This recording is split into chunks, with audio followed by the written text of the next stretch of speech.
আপোনালোকে দেখিছেনে আমাৰ মহিলাসকলৰ মাজত কিমান হুলস্থুল হৈছে কিহৰ কাৰণে হুলস্থুল আপোনালোকে জানিলে আচৰিত হ'ব আৰু সকলোৰে মনটো ভাল লাগি আহিব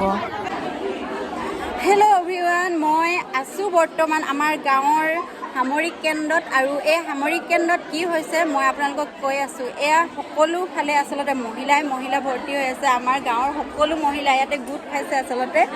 আৰু কিয় গোট খাইছে তো মই কৈ আছোঁ আৰু আমাৰ ইয়াতে মানে 17 তাৰিখে অমৃত বৃক্ষ আন্দোলনৰ পৰা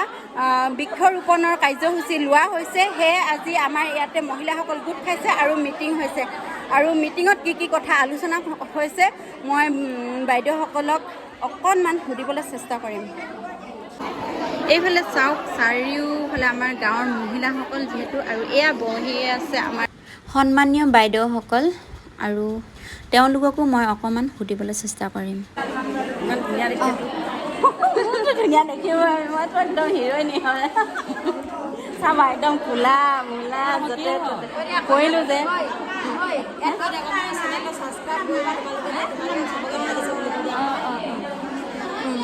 আৰু মোৰ লগত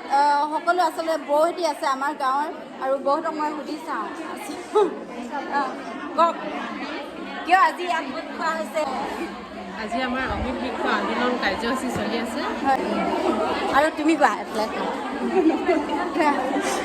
কৈ দিয়া কি হৈছে কেতিয়া অমৃত বৃক্ষ আন্দোলন আমাৰ অমৃত বৃক্ষ আন্দোলনৰ হয় আমি কি কৰি আছোঁ কাৰ্যসূচী কি কৰি আছোঁ আপুনি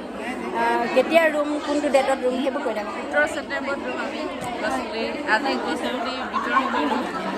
গছপুলি নিবলৈ আহিছোঁ আৰু 15 ছেপ্টেম্বৰত আমি চবেই গছপুলি ৰোপণ কৰিম তাৰপিছত বিশ্ব ৰেকৰ্ডৰ কাৰণে আমাৰ মুখ্যমন্ত্ৰী হিমন্ত বিশ্ব শৰ্মা ছাৰে হেৰি কৰা হৈছে আৰু ঠিক আছে থেংক ইউ আৰু এয়া আমাৰ সকলোতকৈ আমাৰ ডাঙৰ বাইদেউজনী আছে অকণমান কৈ দিবলৈ অনুৰোধ কৰিছোঁ অমৃত বৃক্ষৰ হৈ কিবা এটা কৈ দিয়ক আজি আমাৰ দীপজ্যোতি গ্ৰাম্য সংগঠনৰ অমৃত বৃক্ষৰ মানে প্লেণ্টেশ্যনবোৰ ডিষ্ট্ৰিবিউশ্যন কৰা হ'ব সেইলৈ আজি সভা এখন অনুষ্ঠিত কৰা ঠিক আছে থেংক ইউ আৰু এইফালে আমাৰ বাইদেউহঁতি আছে বিষয়ববীয়া একদম কৈ দিয়ক অমৃত বৃক্ষৰ হৈ মানে আজি গছপুলি যোনটো কাৰণে ধৰ গছপুলি ৰুব যে সেইটো কাৰণে আমি আজি লিংকটোত শিকাই দিবলৈ আহিছোঁ সেইদিনা ফটো মাৰিবলৈ হৈ যায় সেইদিনা আপলোড কৰিবলৈ কেনেদৰে কি কৰা হ'ব সেইটো অকণমান কেনেদৰে মানে কেনেদৰে কি আপলোড কৰিব লাগিব ক'ত কি গৈ যাব লাগিব স্কেমত ফটোটো মাৰিব লাগিব জিপিএছ স্কেমত ফটোটো মাৰি কিনে আপলোড কৰিব লাগিব তেনেকৈ ছাবমিট হৈ যাব তেনেকুৱাকৈ শিকাবলৈ আহিছোঁ আজি পুলি বিতৰণ কৰা হ'ব হয় ঠিক আছে থেংক ইউ অকণমান কথা জানিব পাৰিলোঁ আপোনাৰ বৃক্ষ আন্দোলন কওক আৰু কোনোবাই এইজনী বাইদেউ কওক কি ক'ম মই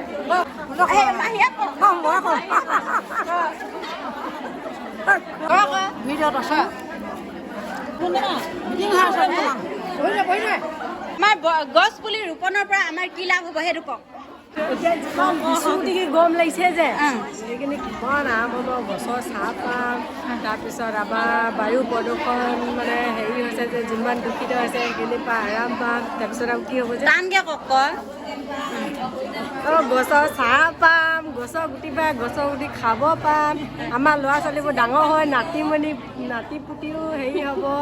অক্সিজেন পাম আমাৰ স্বাস্থ্যবিলাক অলপ ভালে থাকিব আৰু কি কওঁ মুঠতে আমাৰ হেৰি পৃথিৱীখন আমাৰ বসুন্ধৰাখন অকণমান সেউজীয়া হ'ব গছ বনবোৰ কাটি পেলাইছে আজিকালি হয় নাই বাৰু সেই তাৰ ফলত আমাৰ কি হৈ আছে সেইটো তাৰ ফলত গোটেই বায়ু প্ৰদূষণ হৈছে ৰ'দৰ তাপ কিমান বৃদ্ধি হৈছে 45 ডিগ্ৰী 38 ডিগ্ৰী পাইছে আমি থাকিব নোৱাৰা হৈছোঁ সেইবিলাকে আৰু আমি গছ পুলি নতুনকৈ ৰোপণ কৰিব লাগে হয় নাই বাৰু তেতিয়া আমাৰ সেউজীয়াটো হ'ব আৰু চৰাই চিৰিকটি আমাৰ যে গছতে মানে বাঁহ লৈ থাকে হয় নাই বাৰু সেইটো এটা কথা বিশেষকৈ চৰাই চিৰিকটিবিলাক গছতে বাঁহ লয় আকৌ সিহঁতৰ পৰা আমি কিমান এতিয়া গছ নোহোৱাৰ পৰা আচলতে আমাৰ ধান খেতিবিলাকো হেৰি হৈ গৈছে কাৰণ কেলৈ চৰাইখিনি গছত থাকে গছৰ পৰা আহি সিহঁতি গছত থাকে তাত থকা পোকবিলাক ধানত যিবিলাক হেৰি হয় সেইবিলাক পোকবিলাকো খাই দিয়ে ন থেংক ইউ বহুত ধুনীয়া কথা কৈছা ন একেবাৰে কৈছোঁ আমি কিয় গোটৰ কাৰণে আহিছোঁ আমি অমৃত বৃক্ষ ৰোপণৰ কাৰণে গিনিজ বুকত ৱৰ্ল্ড ৰেকৰ্ড কৰিবলৈ আহিছোঁ 1 কোটি মানুহে গছ ৰোপণ কৰিব 17 তাৰিখে সেইটো কাৰণে গোটেই মানুহখিনি ইয়াত জমা হৈছে আজি পুলি নিব চবে আৰু আমি ধৰ মানুহে জানিছে চাগে গছ নাথাকিলে মানুহ নাথাকে মানুহ নাথাকিলে গছ নাথাকে এনেকুৱা হৈছে অৱস্থা আজিকালি চবে কাটি ধ্বংস কৰি দিছে গোটেই গছ সেইটো কাৰণে আমি গোটেই মানে মানুহবোৰে গম পাই গোটেইখিনিয়ে মিলিজুলি আমি এতিয়া গছ পুলি ৰোপণ কৰিম 17 তাৰিখে আপোনালোকে আহিব ধন্যবাদ ধুনীয়াকৈ কৈছে আৰু কিবা এইটো মেছেজ দিছোঁ মানে গছ নাকাটিব গছ ভালকৈ ৰাখক আপোনালোকে ভালকৈ গছ পুলিটো ভালকৈ থাকিলে আমি মানুহ জীয়াই থাকিম উশাহ নিশাহ লোৱাৰ কাৰণে আমাৰ কষ্ট হয় বেমাৰ আজাৰ আজিকালি কিমান হৈছে মানুহৰ সেইটো কথা আৰু গছ পুলি ৰোপণ কৰিব চবেই সকলোকে কৰিব আমিও কৰিম 17 তাৰিখে আহিব আপোনালোকে থেংক ইউ অঞ্জলি কিবা কবি গছ পুলি নহ'লে আমাৰ জীয়াবলৈ জেগা নাই এনেকুৱাটো ৰ'দত আমি জিৰণি ল'ব লাগে গছ-গছনি কাটি ধ্বংস কৰিলে ধ্বংস কৰাৰ কাৰণে এতিয়া চৰকাৰৰ ফালৰ পৰা গছৰ পুলি দিছে সেইটো আমি গোটেই মহিলাই লগ লাগি ৰুম ভালকৈ জিৰণি ল'ম আৰু আপোনালোকে গম পালে আমাৰ ইয়াত কিয় মহিলাবোৰ গোট খাইছে আচলতে আৰু আমাৰ পৰিৱেশটো আচলতে ধ্বংস হৈ গৈছে গছ গছনি কটাৰ ফলত বনাঞ্চলবোৰ শেষ হৈ গৈছে আচলতে সেয়ে আজি এই আমাৰ মাননীয় মুখ্যমন্ত্ৰী হেমন্ত বিশ্ব শৰ্মা ছাৰে এই ব্যৱস্থা আচলতে লৈছে যিহেতু অমৃত বৃক্ষ ৰোপণ এই ব্যৱস্থাটো গ্ৰহণ কৰিছে আৰু সকলোৱে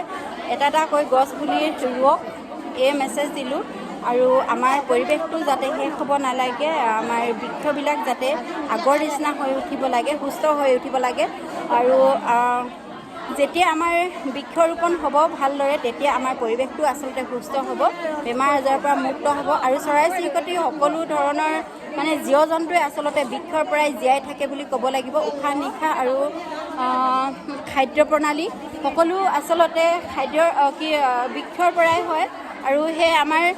এই বনাঞ্চলবোৰ ধ্বংস কৰাৰ পৰিৱৰ্তে আমি সংৰক্ষণ কৰাৰ বহুত প্ৰয়োজন আচলতে সেয়েহে আমাৰ সংৰক্ষণৰ আজি পদ্ধতি গ্ৰহণ কৰিছে আৰু 10টা বজাৰ পৰা আমাৰ ৰাইজসকলে ৰৈ আছে এফালে গোটেই ৰাইজ আমনি লাগি গ'লগৈ সকলো অৱশেষত পালেহি আমাৰ পুলি এয়া পুলি কি পুলি আহিছে আৰু নাজানো এইটো নামো নাজানো চামো নাজানো কিন্তু এয়া বোলে এটা এটা ৰুবগৈ লাগে এটা এটা নহয় দুটা দিব বোলে সকলোকে আৰু এতিয়া মেইন মানুহবোৰক নামটো সুধিলোঁ ক'ব নাজানে এজনী মানুহ আহক গোটেইখিনি নিজে নিজে চাইড কৰি লওক 10টা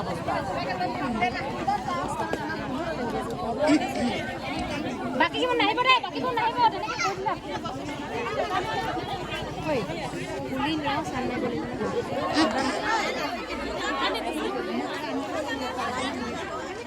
সেয়া চাওক হাজাৰ হাজাৰ পুলি আনি দিছে আমাৰ পঞ্চায়তৰ বিষয়ববীয়াসকলে আৰু আমাৰ মহিলাসকলে যেনেকৈ পায় এনেকৈ ল'বলৈ চেষ্টা কৰিছে পুলি ঘৰত নি পেলাই ৰুব যিহেতু আৰু আমাৰ চৰকাৰে বোলে সকলোকে 10,000 পইচা দিব পুলি ৰোৱাৰ বাবদ প্ৰচাৰ হৈছে যিহেতু আৰু সেই আচলতে পুলি ৰোৱাটো সকলো মহিলাই বহুত উৎকণ্ঠাৰে আচলতে ওলাই আহিছে আৰু এনেকৈ আগ্ৰহ দেখা গৈছে পুলি নিবলৈ পুলি ল'বলৈ আকৌ এই পুলিবোৰ ঘৰলৈ নি পুলি ৰুওঁতে এটা ফটো মাৰি অমৃত বৃক্ষ আন্দোলন এপছত ফটোটো আপলোড কৰিব লাগে তেতিয়া আমাৰ চৰকাৰে দেখিব আমি যে এটাকৈ বা দুটাকৈ পুলি ৰুইছোঁ অৰ্থাৎ আমি অমৃত বৃক্ষ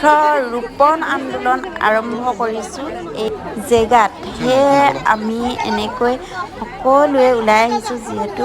অমৃত বৃক্ষ আন্দোলন কৰিবলৈ আৰু আপোনালোকেও সকলোৱে ওলাই আহক যিহেতু আমাৰ মাননীয় হেমন্ত বিশ্ব শৰ্মা ডাঙৰীয়াই উলিয়াইছে এই অমৃত বৃক্ষ ৰোপণ আন্দোলন আৰু সকলোৱে এই অমৃত বৃক্ষ আন্দোলন সফল কৰি তোলো আহক আগবাঢ়ি আহক সকলোৱে তাৰে অনুৰোধ কৰিম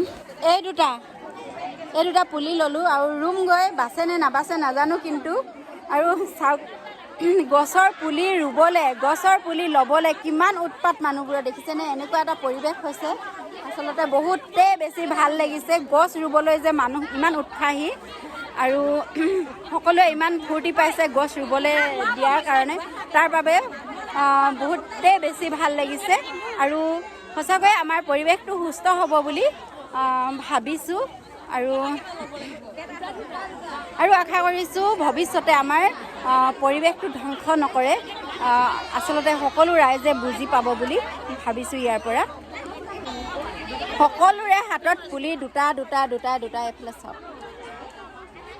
আৰু চুনুৰ হাতত নাই এটাও পুলি নানিলে আৰু এইফালে চাওক ল'ৰা ছোৱালী হাতত লৈ এফালে পুলি লৈ আহিছে। বাপৰে বাপ পুলি ৰুবলৈ ইমানেই আগ্ৰহ দেখিছে কিমান মানে আমাৰ পৰিৱেশটো কিমান সুন্দৰ হ'বলৈ গৈ আছে সেইটোৱে মানে এটা আদৰ্শ হয় আৰু এনেকুৱা কৰিব লাগে আচলতে হয় নাই। আৰু আমি পুলি চুলি ল'লোঁ এতিয়া যাওঁগৈ ঘৰত ৰুই পেলাই আপোনালোকক ভিডিঅ' দিম ঠিক আছে। আৰু সকলোৱে এই পদ্ধতি গ্ৰহণ কৰক। জয় অসম।